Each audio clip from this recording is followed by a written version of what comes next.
Tom Aspinall just dropped a bombshell. Jon Jones, the former face of the sport, was officially retired, living a life beyond the octagon. As Aspinall spoke, voice steady, eyes unwavering, the message was clear. The heavyweight division's landscape was about to undergo seismic change. He didn't linger on nostalgia or dwell on past matchups. Instead, he issued a challenge to every contender, insisting that fans and fighters alike were sick of this waiting period. But as the crowd buzzed over Aspinall's words, another headline loomed. Merab Dvalishvili's toe injury remained stubbornly swollen, threatening to derail his title dreams. Imagine Dvalishvili limping through ice baths, the weight of every step a stark reminder of how fragile championship aspirations can be. It's a scene where euphoria and uncertainty swirl together, Aspinall's poised confidence contrasted by Merab's cautious frustration. You're about to dive into 10 gripping narratives, unscripted revelations, sudden cancellations, financial reckonings, and bitter rivalries, all stitched together by the echoes of Aspinall's pronouncement and Merab's swollen toe. By the end, you'll realize this moment is more than a news update. It's a crossroads in MMA history. I have a good time in jacuzzi with Shawn and Macie. Hopefully I'm gonna win again and we're gonna spend more good time in jacuzzi. It's gonna be even more sweet. John McCarthy's story about Jon Jones reads like something out of a cautionary tale. Picture a bustling locker room just before a major fight, the air thick with adrenaline. Jones, ever the enigma, walked in asking for someone to get on the mat. The person he singled out was a black belt commission member who'd volunteered, thrilled at the chance to roll with one of MMA's greatest. But what happened next blurred the line between prank and impropriety. Jones, mid-guard, simulated a sexual act, claiming it was a joke even as the assistant official's eyes widened in shock. McCarthy's retelling underscores that even the most decorated athletes can miscalculate boundaries when ego and bravado collide. Greg Jackson, Jones's longtime coach, rushed in afterward to apologize, attempting to smooth over a moment that risked tarnishing Jones's sterling legacy. Yet Jackson's apology felt like bandaging a deep cut. Fans and pundits started whispering about how such off-color behavior colored perceptions of Jones's character. In a sport where respect and discipline are touted as sacred, this anecdote highlighted how quickly reputation can unravel with a single misstep. Jon Jones wants 6 months. He wants 6 months to prepare for Aspinall. He wants 6 months. He can have them. How would I control it? How would anybody control it? Jon has the undisputed belt and Tom has the interim belt. We all understand that these... At UFC Vegas 107, the energy backstage shifted from anticipation to alarm in an instant. Macie Barber, fresh off weigh-ins, was moments away from walking out to face Erin Blanchfield when the unthinkable happened. She suffered what appeared to be a seizure. The production crew scrambled, broadcasters confirmed she was medically unfit to compete, and just like that, the main event was scrapped. Barber had already missed weight, 126.5 pounds on a 126-pound limit, undermining any goodwill she might have had. Blanchfield, left in limbo, received both his show and win bonuses despite never throwing a punch, an outcome that drew criticism as much as sympathy. In the octagon of public opinion, Blanchfield erupted on social media, roasting Barber's professionalism and suggesting her life is a mess. But Barber didn't stay silent. She posted a measured apology on Instagram, thanking her supporters for prayers, apologizing to the UFC brass, and insisting her life wasn't unruly, just dealt a bad hand. This back and forth lays bare the high-stakes fighters juggle, physical well-being, financial security, and reputation all teetering on a knife's edge whenever they step on the scales. Financial transparency in MMA rarely comes this stark. Shawn Strickland, known as much for unfiltered interviews as for his southpaw striking, revealed to the world that his liquid net worth hovers around $4 million.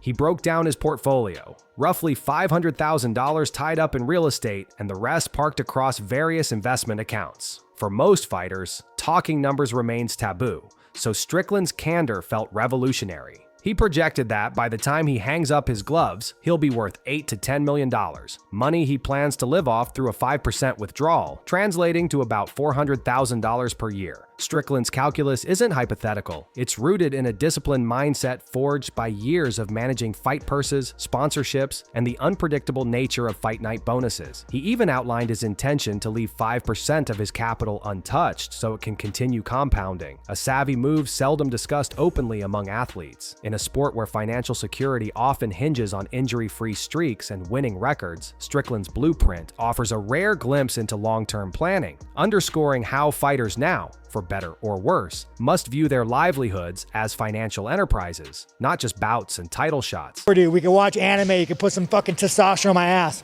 I'll do it with UFC. I'd probably be cooking meth in a trailer in prison, so. Remember when we were talking about fighting is like having sex with a woman? Yes. Does that mean that Alex f***ed you?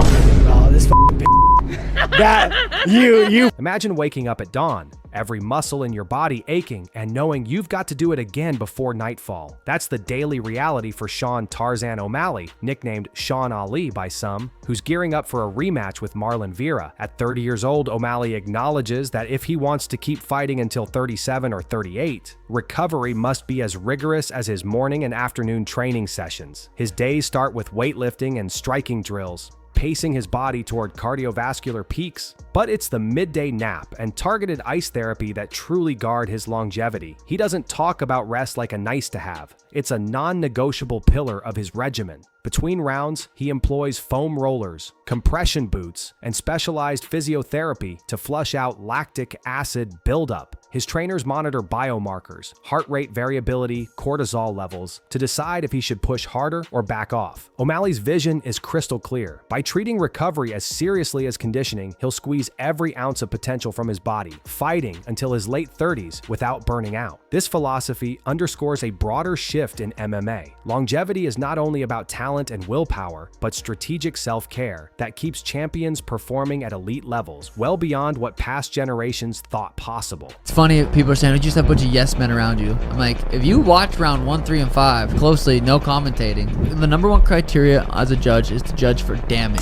Motherfucker got a bloody nose and got his head snapped back in round 1. Is that not damage compared to getting taken down and fucking kneed in the thigh a few times? I'm gonna bring it up. Few rivalries have stirred as much emotion as Jon Jones versus Daniel Cormier. Their clashes were not just fights. They were emotional tinderboxes that lit up the entire MMA world. Jones confessed that when Cormier threatened to spit in his face during a leaked interview, he genuinely feared for his personal safety. That animosity drove Jones to train on Christmas Day, fueled by a hatred so intense it threatened to eclipse his love for the sport. He admitted later that operating from such a dark place cost him years of emotional stability.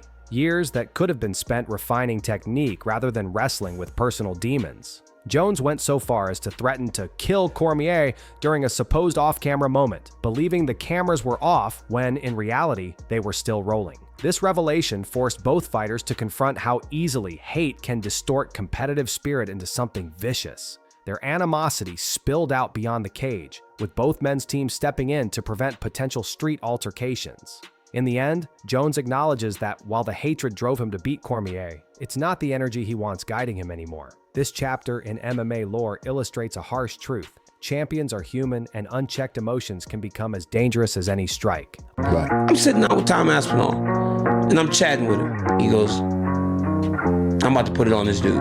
You know that the first time I fought Jon Jones, I was 36 and 38 the second time. He's now, what, 37, 38 years old? This kid's young. He's the older guy. On the eve of her bantamweight title defense, Kayla Harrison found herself in an unexpected position, defending her integrity against accusations from veteran fighter Juliana Pena.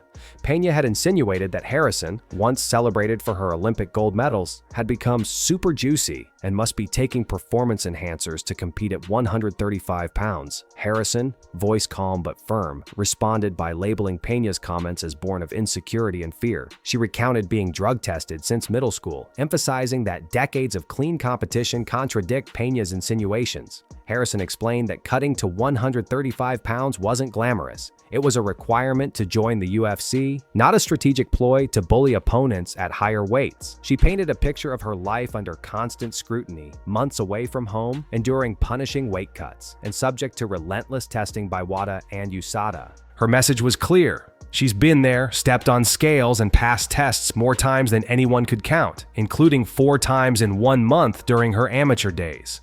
For Harrison, this wasn't just about defending her name, it was about exposing how allegations can undermine an athlete's hard-earned reputation, especially when they come from peers who know all too well what the sport demands. When Jon Anik declares Merab Dvalishvili the greatest bantamweight of all time, it carries weight. Think about it. You're analyzing a fighter whose only losses came early in his UFC tenure, to Frankie Edgar and Ricky Simon, and even those defeats were razor close. Since then, Merab has rattled off 12 consecutive victories, dismantling a who's who of bantamweight royalty. Henry Cejudo, Peter Yan, Jose Aldo, and Sean O'Malley all fell to his relentless pace and wrestling mastery. Anik, whose broadcasting resume spans some of the sport's most iconic moments, argues that this murderer's row of champions defines modern elitism. Dvalishvili's path diverges sharply from the era when fighters often faced less competition depth. He suggests that if the modern era is measured by athlete skill and preparation, Merab's unblemished record after those early setbacks, capped by victories over Aljamain Sterling and Umar Nurmagomedov, cements his legacy as the bantamweight GOAT. Picture a fighter who transforms every bout into a grinding, methodical takedown clinic, draining opponents until they crumble. No theatrics, just unrelenting dominance. Anik's perspective highlights how MMA has evolved. Fighters today inhabit a different universe of athleticism and technical prowess than a decade ago, making Merab's accomplishments in 2025 arguably more significant than those of earlier champions. Decisive on Umar beating Merab that like Merab just got another level of respect for me for what he was able to do, man. He beat a young 29-year-old young ego who is undefeated. There's one thing that Merab does do well.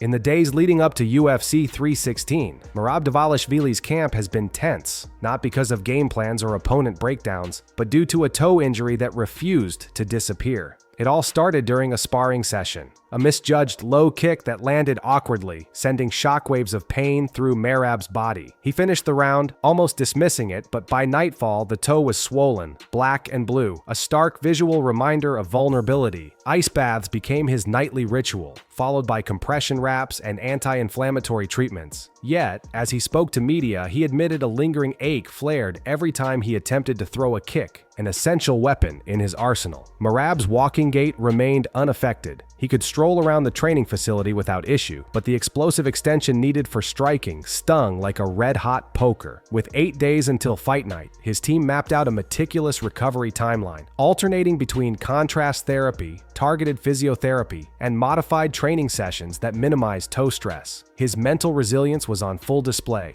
While he acknowledged the discomfort, he refused to project doubt, insisting he'd be ready come fight night. This narrative underscores how even the smallest injuries can loom large in an athlete's psyche, threatening to upend months of preparation with a single misstep. When you say you were dealing with an injury, is it anything major that affected you in this camp?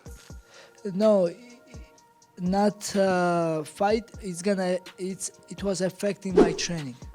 I will post it after the fight. But yeah, training was deep. When Tom Aspinall declared Jon Jones retired, listeners felt a collective jolt, as if the sport's foundation had shifted overnight. In an interview with Daniel Cormier and Chael Sonnen, Aspinall didn't mince words. He announced that Jones was living his best life, had embraced a devout path, and was done with MMA's relentless grind. Aspinall, the undisputed heavyweight champion, sees this as an opportunity to reignite the division that's been stagnating without a true kingpin. Move on, he urged. The contenders are restless. The fans are frustrated. In his Instagram story, Aspinall reposted the interview clip with a heartfelt caption wishing Jones well and challenging the UFC brass to book meaningful matchups. He spoke passionately about being the division's torchbearer, ready to face any challenger, from surging prospects to aging veterans hungry for one last shot. He painted a picture of a heavyweight scene craving fresh narratives. Every contender listed felt more like showroom filler than legitimate threats, and Aspinall vowed to demolish that notion. He stressed that Jones's retirement wasn't a tragedy but a necessary evolution, a passing of the torch to a new era where Aspinall's era of dominance could begin. This moment crystallizes the cyclical nature of MMA. Even legends must eventually yield to the next wave. Jon Jones is probably watching this,